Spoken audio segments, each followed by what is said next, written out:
বিশ্বে করোনায় মৃতের সংখ্যা ১৬ লাখ ছাড়িয়েছে। শুক্রবার একদিনে সর্বোচ্চ ৭,০২,০০০ করোনা রোগী শনাক্তের রেকর্ড হয়েছে বিশ্বে। এ নিয়ে আক্রান্তের সংখ্যা ছাড়ালো ৭,১৪,০০,০০০।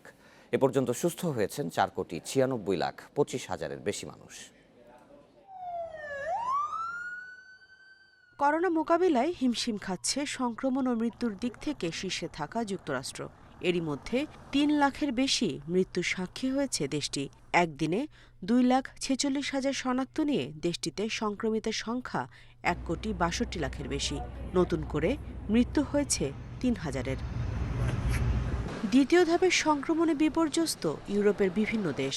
যুক্তরাষ্ট্রের পর একদিনে সবচেয়ে বেশি প্রাণহানি হয়েছে ইতালিতে।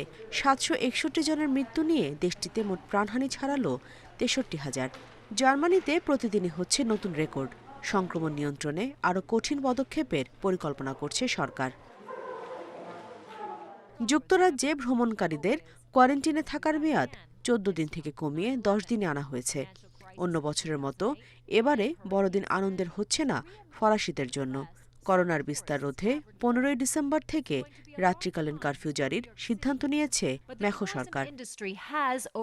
রোগীর ঢল সামলাতে হিমশিম খাচ্ছে ব্রাজিল। মেক্সিকোতেও বেড়েছে সংক্রমণ ও মৃত্যু। শনিবার ৬৯৩ জনের মৃত্যু নিয়ে দেশটিতে মোট প্রাণহানি ১,১৩,০০০ ছাড়িয়েছে।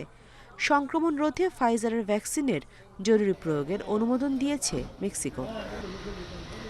সংক্রমণের দিক থেকে দ্বিতীয় অবস্থানে থাকা ভারতে ৪৪০ জনের মৃত্যু হয়েছে। এ নিয়ে দেশটিতে মৃতের সংখ্যা ১,৪২,০০০ ছাড়িয়েছে। ৩০,০০০ নতুন আক্রান্ত নিয়ে সংক্রমিতের সংখ্যা ৯৮ লাখের বেশি। দক্ষিণ কোরিয়াতেও বেড়েছে সংক্রমণ। একদিনে ৬৫০ নতুন রোগীর সন্ধান মিলেছে দেশটিতে। Nusrat Serin, Independent news.